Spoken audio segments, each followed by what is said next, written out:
সাবান জল, ভিম লিকুইড, চিনি এসব দিয়ে করার, অল্প জল দিয়ে কেমন ফোলে।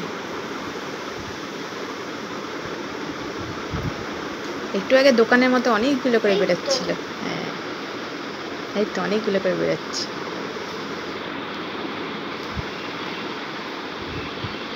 খুব খুশি, বাড়িতেই একদম দোকানের মতো তৈরি হয়েছে।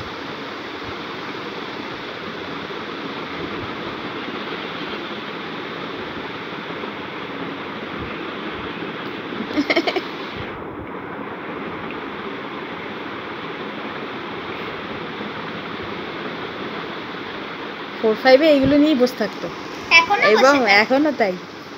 মনে পড়ে গেছে খেলাটার কথা। ভিম লিকুইড অল্প আর চিনি আর একটু জল।